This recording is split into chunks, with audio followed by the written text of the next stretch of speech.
你个丫头片子，读什么读？2015年，我考上了燕京大学，我妈瞥了眼录取通知书，直接扔进猪食槽。供你读大学3、4万，不如给弟弟攒彩礼。我爸蹲在门槛上，低头算着账，家里有4万5存款，刚卖核桃赚了1万2，我弟还花3000买了电动车。他们不是没钱，是没我这个女儿，是不想。这时嫂子张秀云来了，她是村里人人必知的疯女人，3年前没了丈夫和孩子。她捡回通知书，擦干净，转头就走。去读，给咱女人争口气。她攥着一沓皱巴巴的钱回来，手腕上空空荡荡，那只戴了8年的陪嫁金镯卖了8300，够第1年学费。她把钱拍在我面前，我攥着钱泪崩，发誓这辈子认她当妈。10年后，我年薪600万，给嫂子买了130平米的电梯房。我爸妈打来电话，声音软得发颤：茵茵啊，当年我们也是没办法，你千万别记恨爸妈。女孩子读那么多书没用，不如早点嫁人换彩礼。燕京大学的录取通知书送到我手里，我妈扫了一眼，随手塞进木箱底，继续纳鞋底。家里没钱，钱得留着供弟弟读书，他是家里的根。我爸蹲在门槛上看着我：啥时候去燕京啊？高材生以后别忘了咱村。不去了，京城太远，闺女出门不放心。读书不如早点嫁人，弟弟才是家里的指望。我在家沉默干了3天活，爸妈没提上学的事儿，看我的眼神像看一个听话的佣人。村里人看我的眼神从羡慕变同情，还有鄙夷，好像我是扶不起的阿斗。我没解释，心死了就不疼了。第4天下午，嫂子张秀云来了。嫂子是我堂哥的媳妇，堂哥和侄子3年前出车祸没了。从那以后，嫂子就变了，头发乱糟糟，眼神狠厉，她成了村里的疯女人，泼妇，谁惹她，她就撒泼骂人。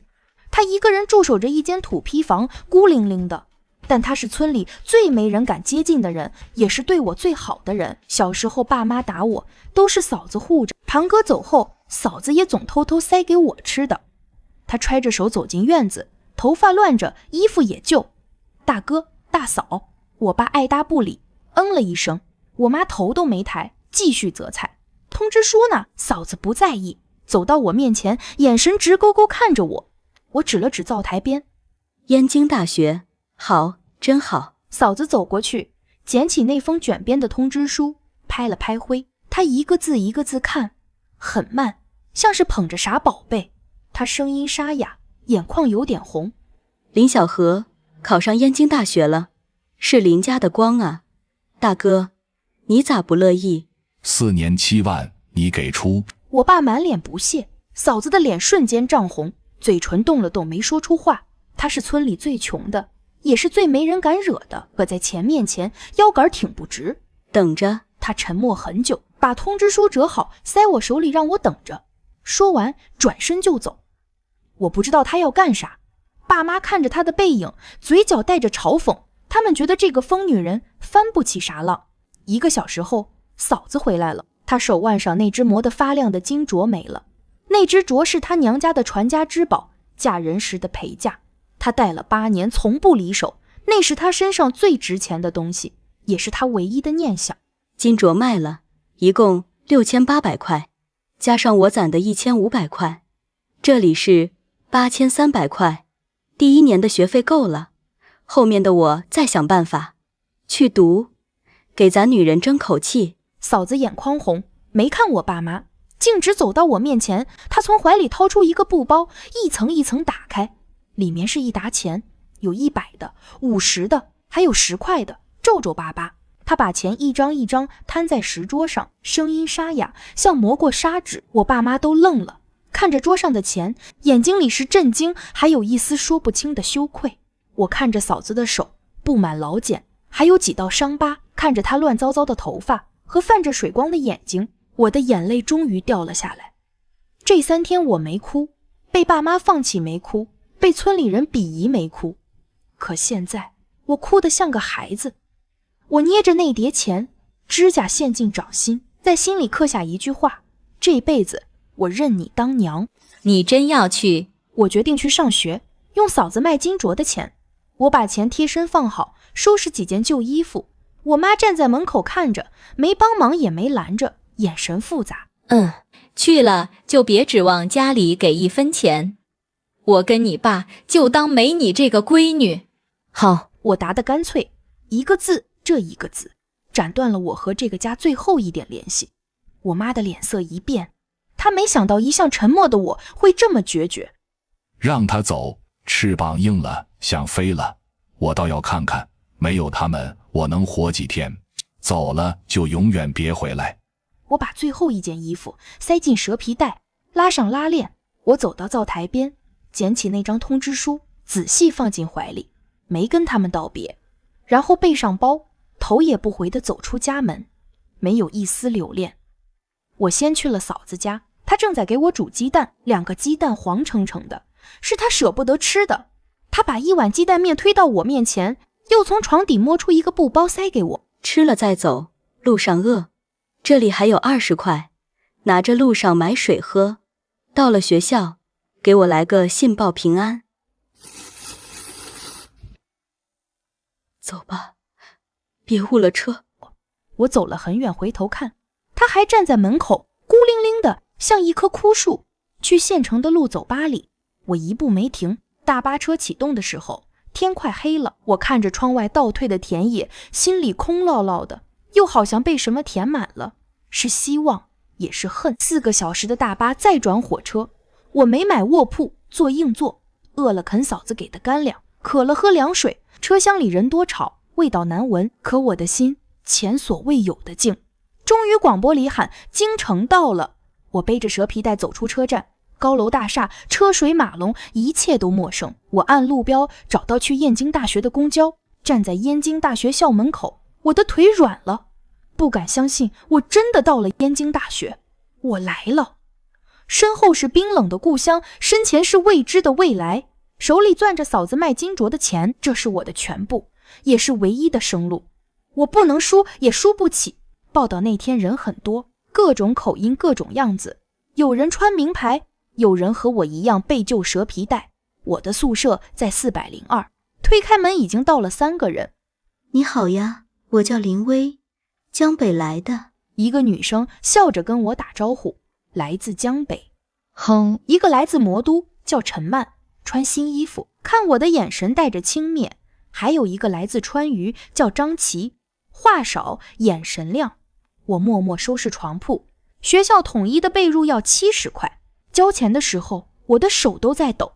这是嫂子卖金镯的钱，沾着她的念想。陈曼看着我的旧衣服，撇撇嘴，那眼神我看得懂，我没理她，知道从今天起我们是2个世界的人。交完学费，注册学籍，嫂子给的8300块，少了一大半，剩下的是我未来1年的生活费。我把钱缝在衣服内侧，每天睡觉都要摸一摸。开学第1天，辅导员开班会，说梦想说未来，我一个字没听进去。我脑子里只有一件事，搞钱，必须立刻挣钱，不然撑不过冬天。第2天我去学校布告栏，上面有勤工俭学和家教的信息。我的目标很明确，家教，挣钱快，不耽误学习。布告栏前围了很多人，我挤进去看招聘条子。我的数学成绩好，看到一张写着诚聘高3数学家教学，待遇从优。我掏出小本子，抄下电话号码，像握住救命稻草。这是我在京城靠自己活下去的第1步。晚上宿舍里，陈曼在玩电脑，林薇和张琪在看书。我拿着本子，一遍一遍模拟打电话，想怎么介绍自己，怎么让对方相信我。我不能失败，一次都不能，因为身后是嫂子充满期盼的眼神，是她用传家金镯换的前程。我在学校公共电话亭接通时心跳得快。你好，哪位？您好，我是燕京大学新生，数学系的，看到了您的家教信息。我深吸一口气，用标准的普通话介绍自己。我强调了燕京大学和数学系，这是我唯一的资本。你高考数学成绩怎么样？有什么教学想法？对方很有兴趣，问了我的高考数学成绩，还有教学想法。我准备了一晚上，对答如流。明天下午来试讲吧，地址在海运区，到了按门牌找。挂了电话，手心全是汗。找谁哪个门牌号？您好，我去3号楼502室。第二天，我换上唯一一件体面的白衬衫，坐公交去那个小区。门口保安看我穿得寒酸，盘问了半天，我报了门牌号才让进。那是我第一次见这么漂亮的房子，地板光洁。来，坐下喝口水。接待我的是那位阿姨，她很客气，给我倒了水。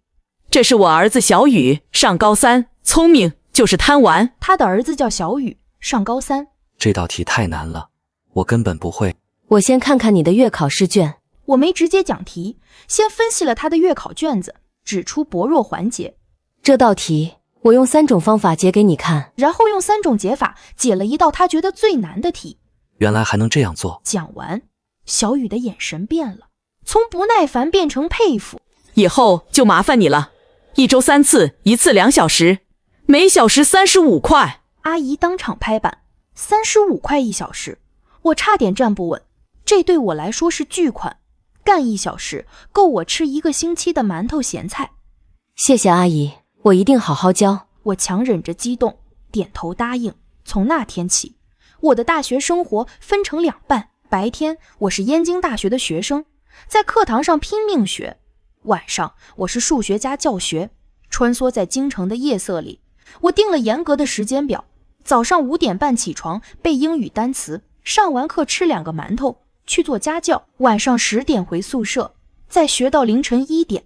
我没有娱乐，不参加聚会，成了班里最孤僻也最勤奋的人。第1个月家教工资发下来730块，我捏着钱在宿舍楼下站了很久。京城的秋风冷，可我的心滚烫。这是我靠自己挣的第1笔钱，我没乱花1分。买了一本英汉大词典20块，剩下的710块我第一时间去邮局汇给嫂子。汇款单附言写着：嫂子，我在京城很好，勿念，这是我挣的工资，你买点好吃的。我知道嫂子舍不得花，但她收到一定会高兴。我要让她知道，她卖金镯的决定没错，她知道她的林小河有出息。日子一天天过，我的生活费能自给自足，还有结余。嫂子给的钱我原封不动存着，那是我的底气，也是警钟，提醒我从哪儿来，要到哪儿去。期末考试我的成绩是全系第1，拿了1等奖学金800块。拿着证书我没多高兴，这是我应得的，用无数个不眠夜换来的。京城的第1个冬天很冷，我没买新棉衣，因为心里有一团火支撑着我走过所有艰难。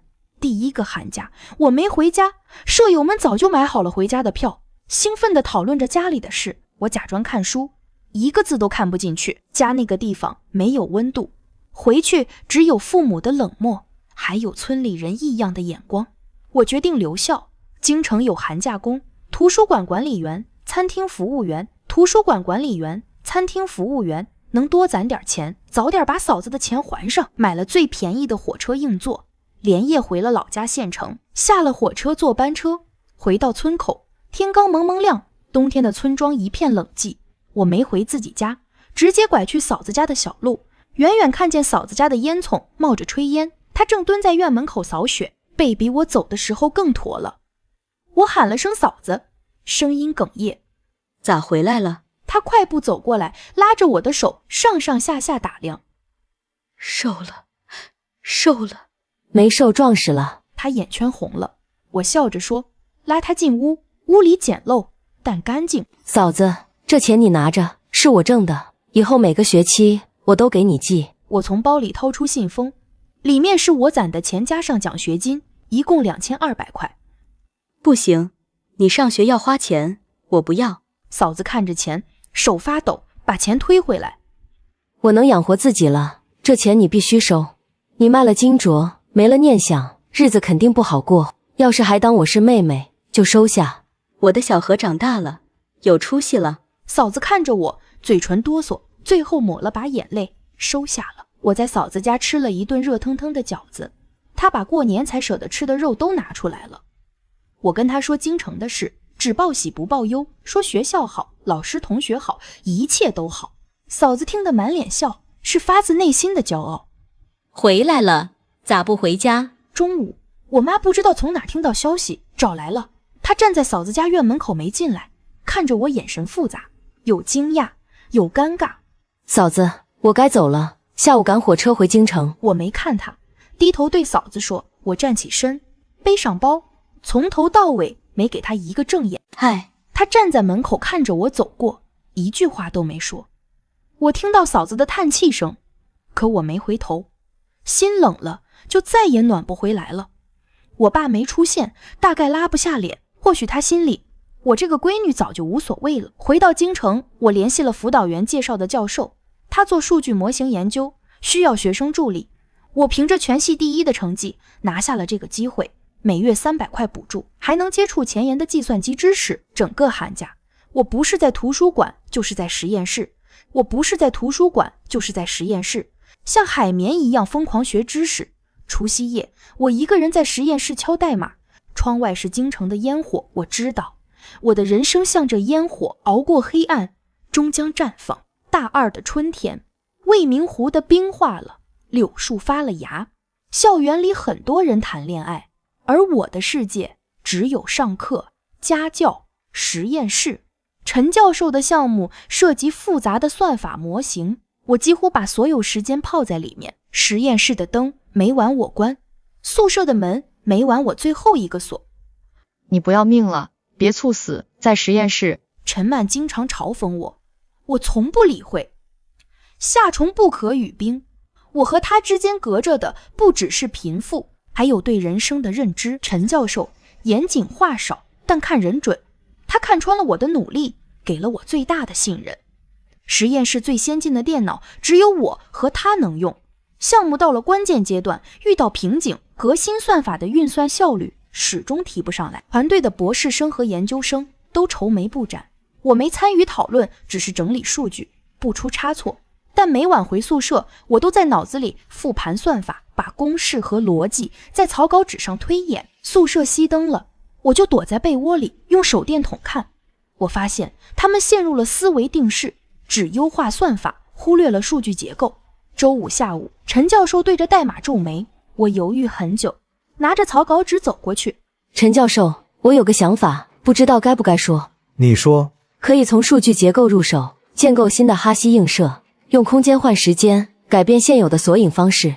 理论基础是离散数学的图论模型，实现路径分3步，先重构映射表，再优化查询逻辑，最后合并计算层，预期效率能提升3到5倍。我把想法详细说出来，从理论基础到实现路径，再到预期的效率提升。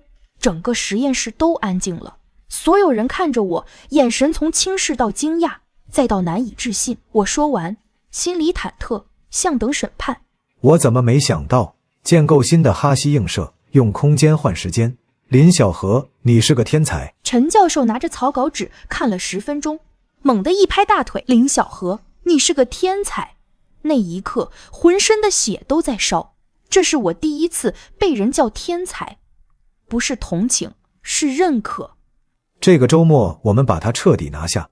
数据结构重构的工作量很大，我来负责映射表的代码实现。周末我没去做家教，关在实验室，和陈教授还有博士师兄一起，2天2夜没合眼，饿了啃面包，困了用凉水洗脸。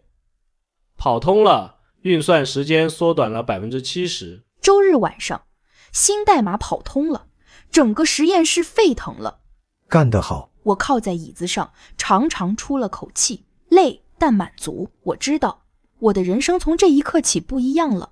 我不再是为生存挣扎的穷学生，我找到了自己的价值。算法的突破让项目进程加快，很快我们发表了一篇国际顶级学术论文，我是第2作者，仅次于陈教授，一个大2本科生，这是闻所未闻的荣誉。很多国外大学和研究机构都发来了邮件，其中有一家绅士的互联网公司对我们的技术兴趣极大，派团队专程来京城谈合作。在学校会议室，我第一次见真正的资本，西装革履，说流利的英语。陈教授让我全程参与，担任技术助理。We are very interested in your algorithm. Thank you.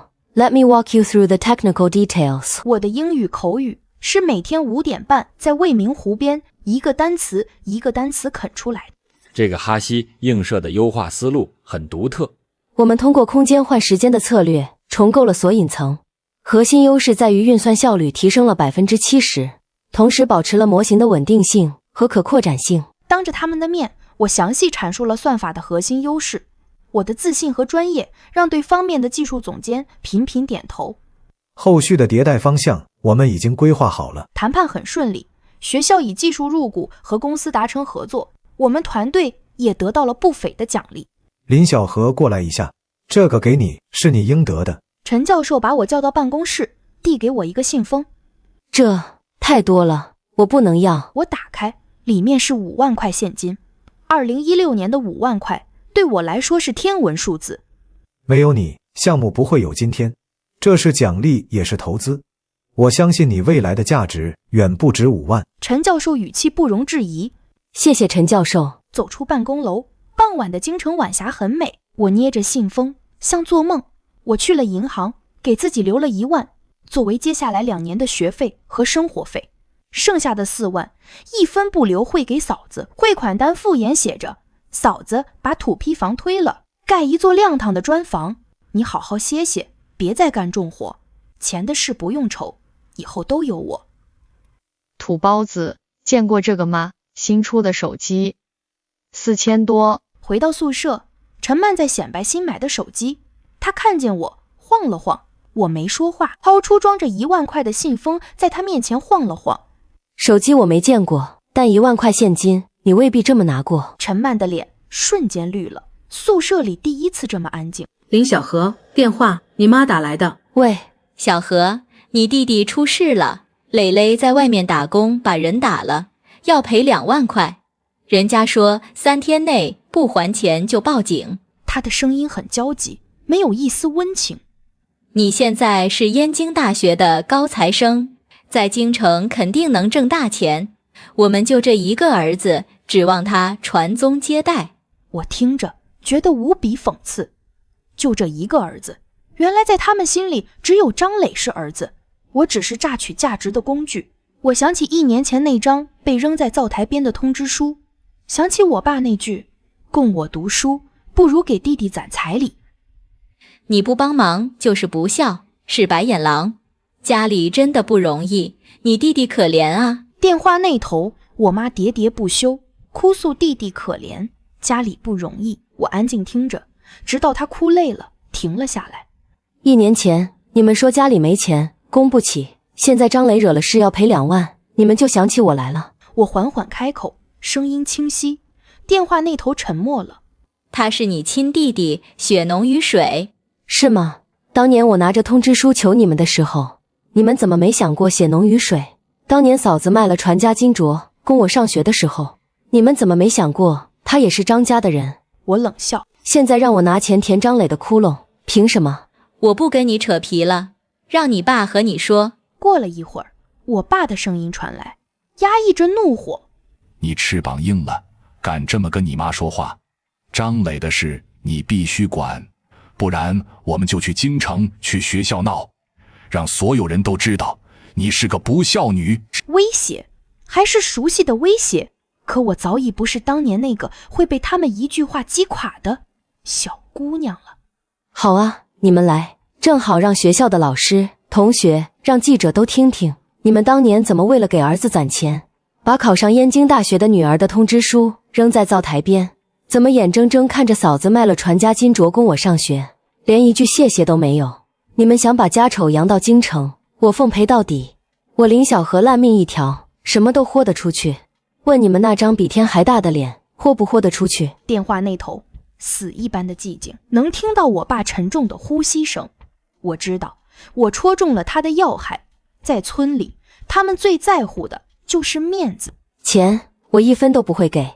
张磊的路是他自己选的，让他自己承担后果，就像我上大学的路是我自己选的。当年你们不愿意为我的未来投资，今天我也不会为他的错误买单。从你们说供不起的那天起，我就当自己没有父母了。我的钱每一分都干干净净，只会给嫂子养老，和你们再无关系。说完，我直接挂了电话。像斩断关系的利刃，我的手微微发抖，心里没有报复的快感，只有无边的悲凉。那个生我养我的家，在我的世界里彻底死了。我立刻给嫂子打电话。嫂子，我给你汇的4万块，把家里要钱的事告诉他。你1分都别给他们，那是你盖房子养老的钱，谁来都别给。嫂子知道你心里苦，你放心，这事我有数，我去说，你顾好自己，比什么都强。嫂子在电话那头长长叹气，挂了电话，我心里才踏实。这个世界上我还有一个真正的亲人，这就够了。从那天起，我封存了关于那个家的所有记忆，我的人生翻开了新的一页。我发誓，总有一天我要站在京城的顶端，让那些轻视我、抛弃我的人只能仰望我的背影。挂了电话，我站了很久，午后的阳光洒在身上，暖洋洋的，可心里的冰更冷更硬了。我彻底没有家了，但我有了条完完全全属于自己的路。我没有愤怒，也没有悲伤。情绪这种东西太奢侈，对于在悬崖上攀爬的人来说，任何多余的情绪都可能导致坠落。我变得更平静，更专注。小何，吃点东西吧。回到宿舍，林薇递给我一个苹果，我摇了摇头，打开电脑，登录邮箱，有一封新邮件，是绅士那家互联网公司的技术总监周总。邮件里说，我在会议上的表现给他留下了深刻印象，问我有没有兴趣课余时间以远程顾问的身份参与他们的新项目研发，报酬按小时算，60块1小时。2016年对我来说是天价，顶得上我做2小时的家教。这不是钱的问题，是机会。接触顶尖技术优秀工程师的机会，我毫不犹豫回复，非常荣幸接受邀请。就这样，我的生活多了一种模式，白天上课，晚上家教，深夜做远程顾问。我的时间被切割成分钟，每天只睡4个小时。宿舍的床只是我的充电桩。陈曼说我疯了，可他不懂，从深渊里爬出来的人，脚踏实地的感觉比任何睡眠都重要。我开始挣更多的钱，每个月周总都会把酬劳打过来，我把大部分钱汇给嫂子，让她别下地干活，把地租出去，好好养身体。好。嫂子在电话里激动的说不出话，只是一遍一遍说好。有了这份收入，我辞掉了所有家教，把更多时间投入学业和项目。我的知识储备像滚雪球一样飞速增长。我和周总从工作伙伴变成了忘年交，我们经常深夜讨论技术问题。他向我展示了互联网行业的浪潮，我也用能力一次次给他惊喜。我像一棵树，在燕京大学的土壤里深深扎根，拼命伸展枝桠，触摸未来的天空。我变得自信从容，走在校园里腰杆挺得笔直。我知道我的命运已经攥在自己手里了。大3那年，我收到了周总的正式邀请我毕业之后加入他们公司，担任高级软件工程师，年薪20万，还有1万股原始期权。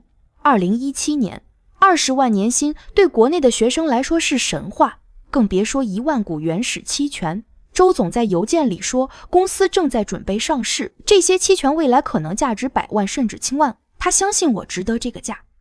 我看着邮件，看了一整晚，因为我知道这是我应得的，用无数个不眠夜，用所有的智慧和汗水换来的。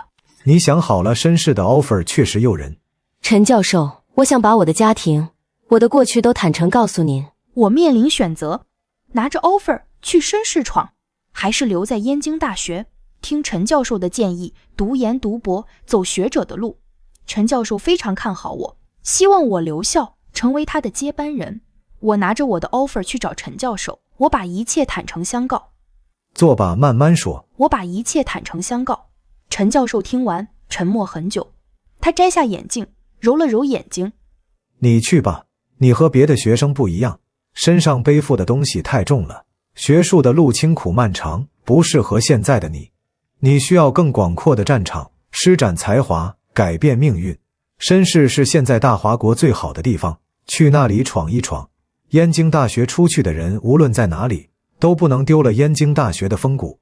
谢谢您，没有您就没有我的今天，这份恩情我一辈子记得。我站起身，深深鞠躬。嫂子，我要去绅士工作了。我做了决定，第一个告诉嫂子。坐高铁要16个小时。电话那头，嫂子沉默了很久，久到我以为信号断了。嫂子，等我挣了钱，就把你接过去享福，每年也会回来看你。好，有大出息，嫂子高兴。嫂子的声音哽咽。夕阳把校园染成金色，我站在未名湖边，看着远处的博雅塔。3年前，我揣着通知书和一个破旧背包走进这里。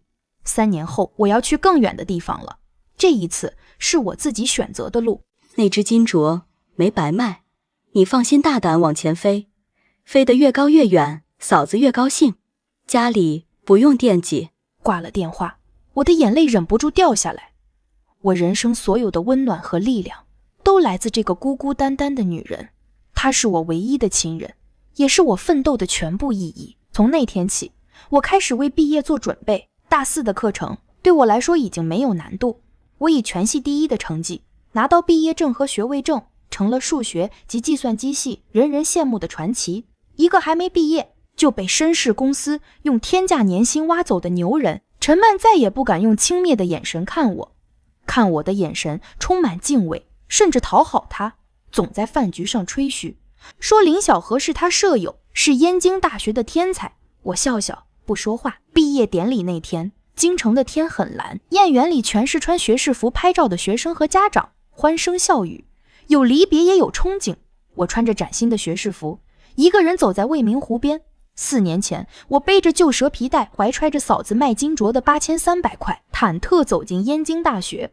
4年后，我将从这里出发去绅士，开启新的人生。渐行渐远，再无交集。我不孤单，我的心被知识、梦想还有嫂子沉甸甸的爱填满了。我走到校门口，很多家庭在石碑前合影，父亲搂着女儿，母亲挽着孩子，脸上都是幸福和骄傲。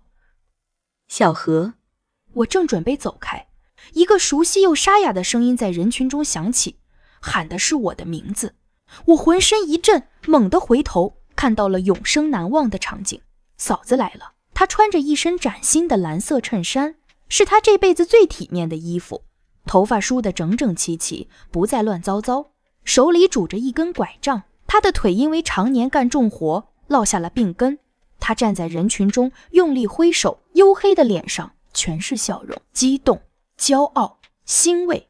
我怎么也没想到她会来。从老家到京城1000多公里，她一个人坐了10几个小时的火车，只为参加我的毕业典礼。嫂子，你怎么来了？我拨开人群，快步走过去，声音发抖。傻丫头，你毕业这么大的事，嫂子能不来吗？我得亲眼看看我家小燕穿学士服的样子多漂亮。嫂子拍着我的肩膀，力气很大，她上上下下打量我，眼睛里闪着泪光。比村里唱戏的花旦还好看。阳光洒在嫂子黝黑的脸上，她笑得像个孩子。我再也控制不住，一把抱住她。这个孤苦的坚强的女人，她用自己的肩膀为我撑起了一片天，用她最珍贵的东西为我铺就了一条路。周围的人都看着我们，我不在乎。嫂子，我们合个影。我拉着嫂子的手走到石碑前，我请同学按下快门。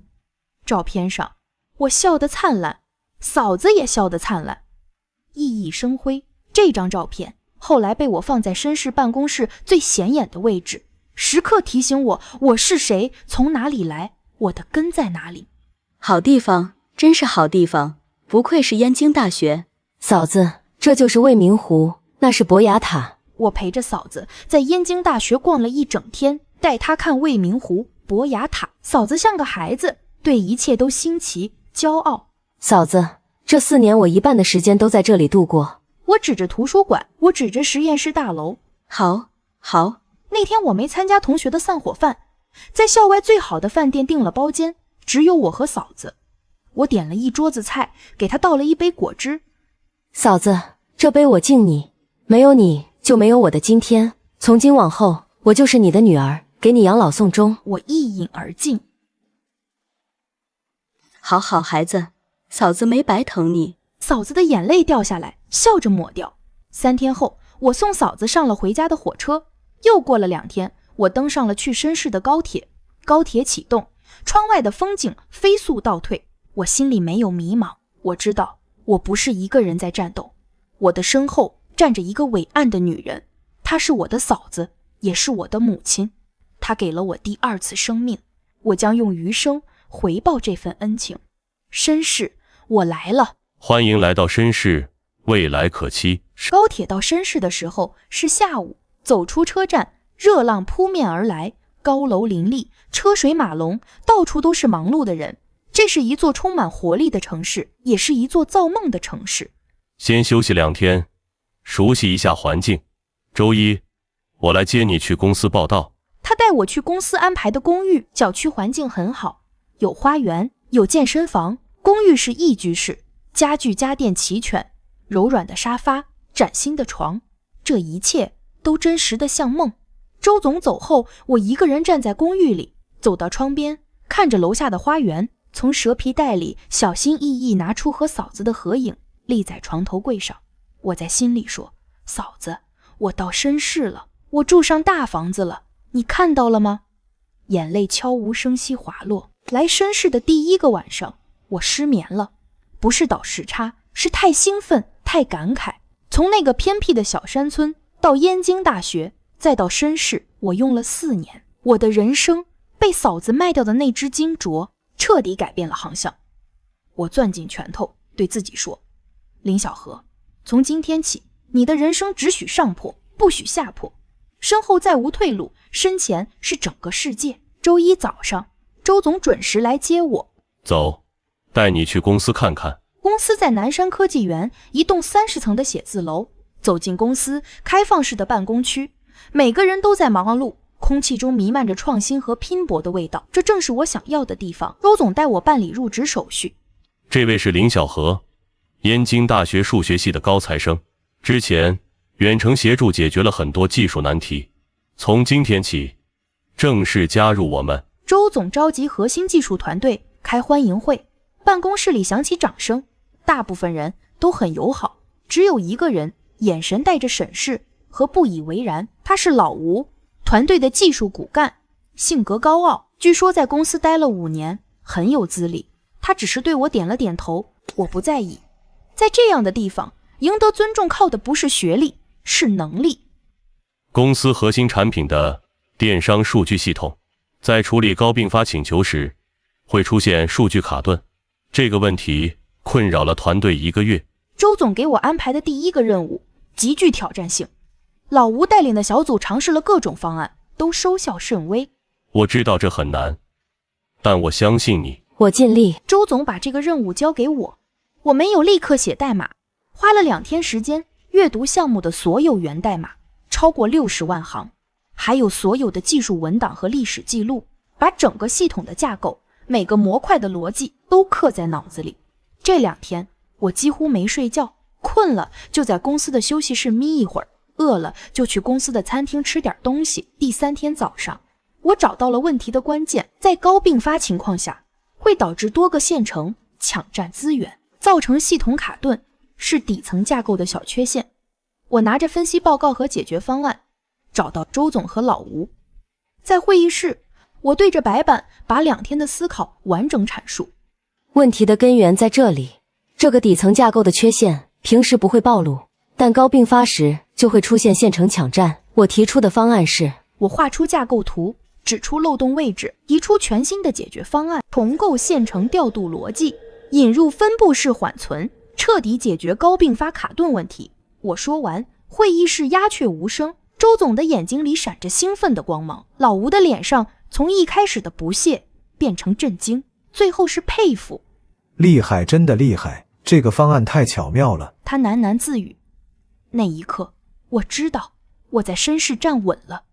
接下来的1个星期，我带领一个临时攻坚小组，夜以继日工作，亲自写核心代码。压力测试显示，数据卡顿问题完美解决，系统性能提升了40%，整个公司沸腾了，整个公司沸腾了。敬我们的天才工程师林小河。庆功会上，周总举着酒杯，所有人都向我投来敬佩的目光，包括老吴。之前是我不对，为我的无礼道歉。你是我见过最厉害的年轻工程师。吴叔，以后一起共事。主动走过来，端着酒杯，我笑着和他碰杯。那晚我没喝酒，坐上公交车，在绅士的夜色里听着手机里的歌。我觉得这是我听过最动听的旋律，从新人迅速成为技术团队的核心。周总给了我极大的权限，很多核心研发项目都由我主导。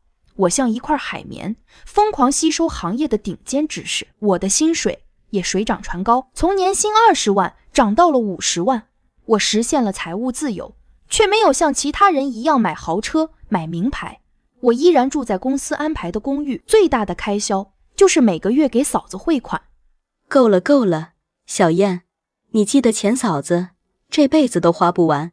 嫂子，这是我该做的，你养我小，我养你老。我给他办了一张银行卡，每个月把薪水的一半打进去，让他想吃什么买什么，想穿什么穿什么，好好养身体。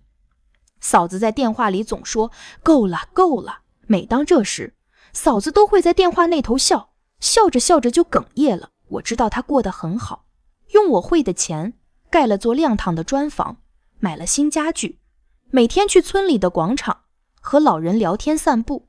村里的人再也不敢叫她疯女人，都尊敬地喊她张嫂。这一切都让我觉得所有的辛苦和打拼都是值得的。2018年的秋天，公司成功在创业板上市。上市那天，我们聚集在大屏幕前，看着股价一路飙升。我们做到了。周总站在我身边，眼眶微红。我看着大屏幕上跳动的红色数字，想起4年前那个背着蛇皮袋走进燕京大学的女孩，一切恍如隔世，每个人的脸上都洋溢着幸福的笑容。我手里的1万股原始期权，一夜之间价值超过了200万。恭喜你，现在你是100万富翁了。周总拍着我的肩膀，我看着屏幕上的数字，心里很平静。钱对我来说早已不是奋斗的目标。上市之后，我成了公司的技术总监，手下管着30多个人，身上的担子更重了。我带领团队研发公司的下一代产品。那段时间，我几乎以公司为家，每天工作16个小时。我享受这种挑战，享受创造的感觉。我知道我正在用自己的能力改变着什么。小燕回来了，开着小车呢，真有出息。当年他爸妈2019年春节，我回老家接嫂子。这次我开着自己买的车，一辆低调的黑色轿车，后备箱塞满了给嫂子的年货、营养品、新衣服、按摩仪。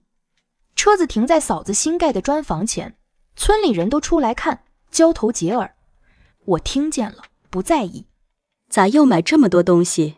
家里啥都有。嫂子，过年嘛，应该的。嫂子迎出来，笑得合不拢嘴。我抱了抱她，嫂子的身上还是那股熟悉的皂角味。这个拥抱，我等了整整1年。小何，你爸妈今年过年冷清得很，张磊又没回来，听说在外面躲债。你爸的腿脚更不好了，你妈一个人照顾他，怪可怜的。我和嫂子坐在新房的客厅里，嗑瓜子看电视，电视里放着春晚，热闹得很。嫂子叹了口气，不再说了。嫂子，收拾好了吗？下午就出发。好了好了，也没啥可带的。大年初3，我准备带嫂子回绅士，让她去我那住段时间。收拾行李的时候，院门外传来脚步声。我透过窗户看出去，是我妈。她佝偻着背，提着一篮子鸡蛋，站在院门口，不敢进来。寒风吹起她花白的头发，4年没见，她老了很多。婶儿，进来坐。嫂子上前把她让进院子。我站在门口没动。我妈看着我的车，看着我身上的新衣服，眼睛里全是复杂的情绪。小燕，妈知道你恨我们，妈今天来不是找你要钱的，就是想看看你。这鸡蛋是家里鸡下的，你带回去吃。她小心翼翼开口，她把篮子往前递，手抖得厉害。我没接，看着她花白的头发，满是皱纹的脸，心里没有恨，也没有爱，只是空。鸡蛋你拿回去吧，张磊欠的钱我不会还，你们养老的事我也不会管，这是你们当年自己选的路，选错了就要认。妈的手僵在半空，篮子里的鸡蛋轻轻晃动。她低下头，没有说话，慢慢转身走了，佝偻的背影消失在村路的尽头。嫂子站在我身边，轻轻叹了口气。我转身回了屋，那篮子鸡蛋终究没有留下。我妈的眼泪流下来，想说什么，嘴唇动了动，最终什么都没说。她把鸡蛋放在地上，转身走了，脚步蹒跚。小燕，你长大了。嫂子走过来握着我的手，手心很暖。我看着我妈的背影消失在巷子口，心里想，是啊，我长大了，长成了他们认不出的样子，也长成了他们高攀不起的人。2020年疫情爆发，公司业务受到冲击，但也催生了新的机会。我带领团队研发了一套疫情防控数据系统，免费提供给公共部门使用。这套系统在关键时刻发挥了作用。有请申城10大杰出青年，获得者林小河。我也因此被评选为申城10大杰出青年。站在领奖台上，聚光灯打在身上，我看着台下一张张陌生的面孔，心里想的却是千里之外的那个小山村，和那个拄着拐杖站在燕京大学门口用力挥手的女人。林小河，你的成功秘诀是什么？颁奖典礼那天，我穿着简单的西装站在领奖台上，台下是掌声和闪光灯。我看着镜头，想起那个土坯房里的下午，想起那只空荡荡的手腕，想起嫂子把钱拍在我面前的画面。我没有什么秘诀，只是在我最绝望的时候，有一个人用他最珍贵的东西给我铺了一条路，从那个小山村走到燕京大学，再走到这里。这条路还没走完，但我会一直走下去，为了他，也为了所有像我一样的女孩。台下掌声雷动，我看向观众席，嫂子坐在那里，穿着我给她买的红毛衣，笑得满脸是泪。那一刻，我觉得所有的努力都值了。小燕，你现在是真正的千万富翁了，有什么打算？2021年，公司被一家更大的互联网集团收购，我手里的期权全部变现，税后1200万。我看着银行账户里的数字，愣了许久。买房接我嫂子来申市。我在南山买了一套130平米的电梯房，3室2厅，有大阳台，有大厨房。嫂子喜欢种菜，阳台够她折腾。站在空荡荡的毛坯房里，阳光洒进来，照亮了每一寸墙壁。我掏出手机给嫂子打了过去。嫂子，房子买好了，阳台上给你留了一整面墙的位置，种花种菜都行。手机那头，嫂子的笑声传了过来。我闭上眼睛，任由绅士的阳光铺满整张脸。从穷山沟走到这里，我花了7年，终于在这个城市有了属于我们俩的家。房子装修好那天，我回老家接嫂子。这次她没再拒绝，跟着我上了高铁。一路上，她像个孩子，趴在窗边看外面的风景。到了绅士的家，嫂子在屋里转了一圈又一圈。小燕，嫂子这辈子做梦都没想到，能住上这么好的房子。她摸着墙，摸着窗户，眼睛里全是泪。嫂子，以后这里就是你的家，你想住多久就住多久。我拉着她的手。那天晚上，我们在新家的阳台上摆了一桌菜，喝着饮料，吹着晚风，绅士的灯火在远处闪烁。还记不记得那只金镯？记得，一辈子都记得。那只镯子是我妈给我的陪嫁，说是一个女人这辈子总得有点压箱底的东西。当年卖它的时候，心里疼得很，觉得这辈子啥念想都没了。可现在看，值，太值了。用一只镯子换了妹妹的一辈子，值了。我握着嫂子的手，眼眶发热。嫂子，你是我这辈子最亲的人。2022年，我遇见了陈明远，他是公司的法务顾问，温文尔雅，话不多，但句句在点。我们是在一次项目会议上认识的，会后他来找我。林总监，你那个数据合规的方案，有几个地方可能需要调整。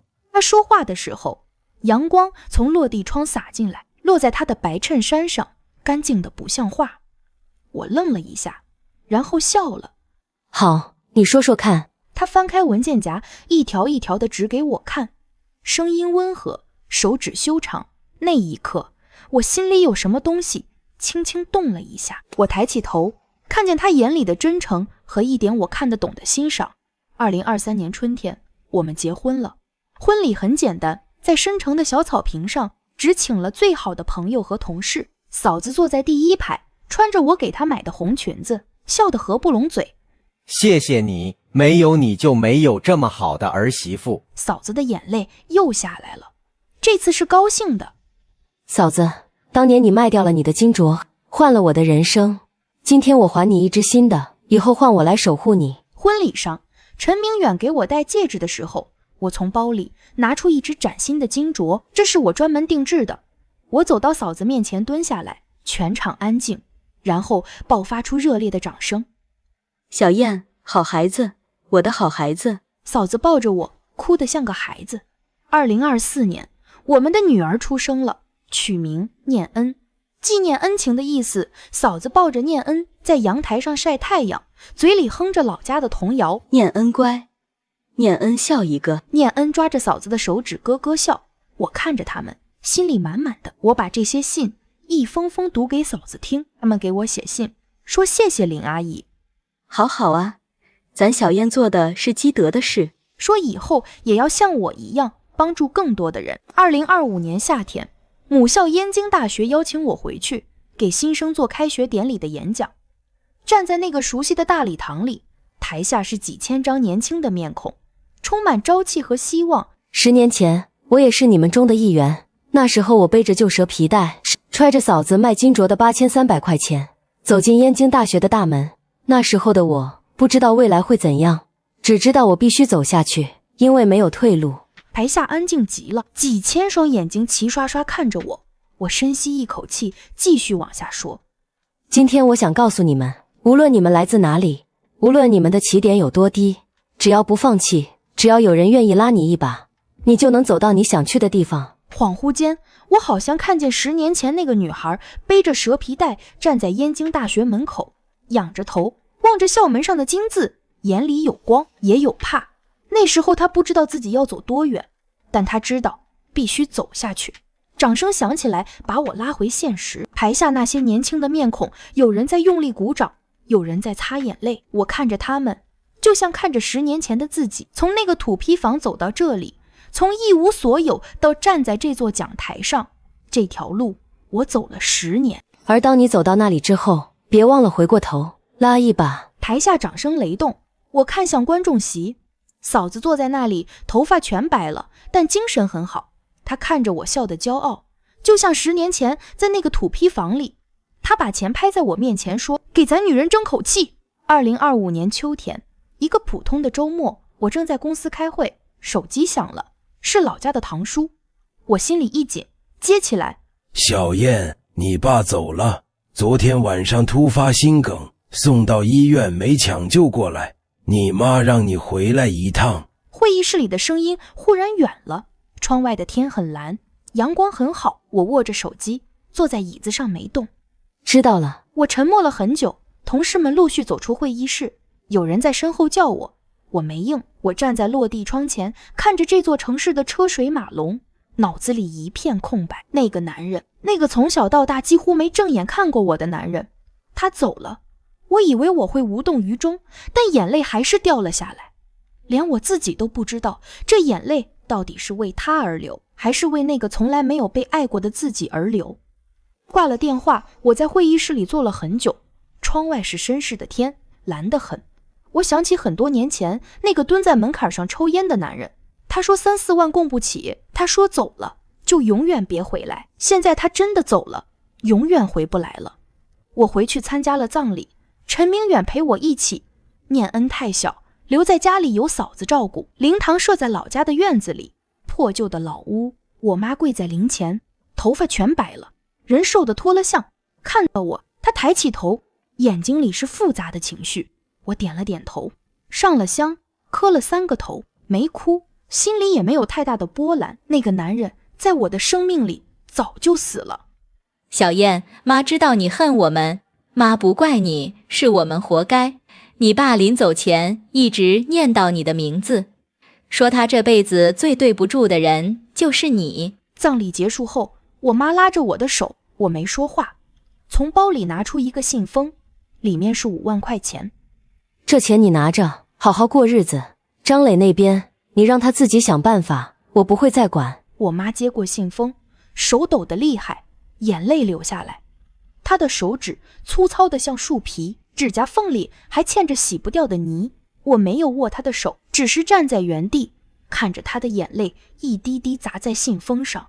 秋风卷着几片枯叶，掠过院子里那棵老槐树，和我记忆里一模一样。我转身离开，走到院门口，回头看了一眼破旧的老屋、佝偻的身影和灵堂里飘着的白帆，然后头也不回地走了。2026年春天，念恩2岁了，会跑会跳，会奶声奶气地喊大伯母。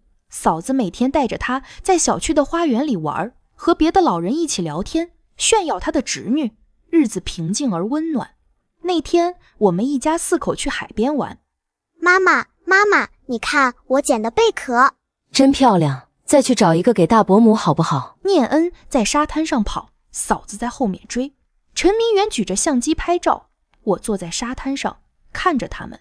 阳光很好，海风很轻，远处是碧蓝的海和更蓝的天。我闭上眼睛，深深吸了一口带着咸味的海风。10年了，从那个土坯房走到这片沙滩，从1个人走到4个人，我终于可以停下来，好好看看身边的风景了。小燕，你看念恩跑得多欢。嫂子走过来，在我身边坐下，额头上沁着细密的汗珠。嫂子，累不累？不累，高兴还来不及呢。她望着远处追浪花的念恩，嘴角一直翘着。海风吹起，她满头的白发在阳光下闪着银色的光。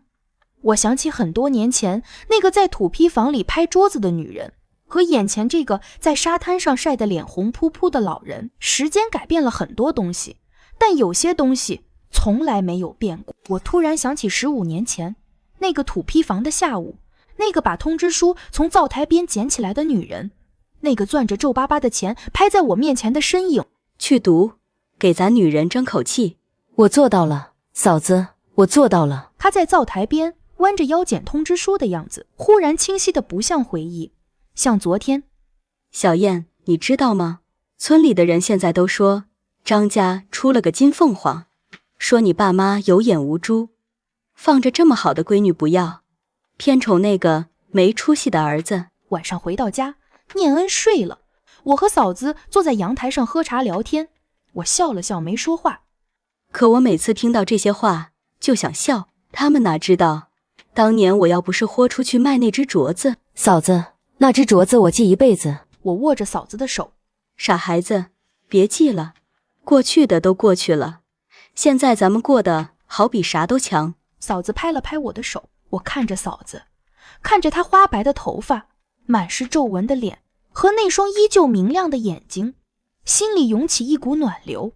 这个女人用她最珍贵的东西换了我的一生，而我会用我的余生让她过得幸福。阳台外面，深城的灯火璀璨，高楼林立，车水马龙。这座城市见证了我的挣扎，我的奋斗，我的成功，也见证了我最深的感恩。我端起茶杯，和嫂子轻轻碰了一下，杯子里映着万家灯火，映着她满是皱纹的笑脸。这大概就是我拼尽全力想要抵达的风景吧。我握紧嫂子的手，在心里默默说，嫂子，谢谢你，谢谢你当年那个决定，谢谢你给我的一切，这辈子我会一直陪着你，就像你当年陪着我一样。那年夏天，阳光很好，风很轻，我们很好。而我妈，那些曾经把我当赔钱货的人，现在逢人就说小燕是她女儿，燕京大学毕业，年薪600万，在深市有大房子，好像当年把通知书扔进猪食槽的不是她自己。嫂子，夜深了，进去吧。好，你先去，我再坐一会儿。我站起来，走到推拉门边，又回头看了她一眼。花白的头发，佝偻的脊背，坐在绅士的万家灯火里。她这一辈子没有自己的儿女，却把全部给了我这个没有血缘的妹妹。嫂子，没事，就是想多看看你。傻孩子。她笑了，我也笑了。我不在乎他们怎么说，我只在乎身边这个头发花白的女人。她叫张秀云，我的嫂子，也是我这辈子唯一的娘。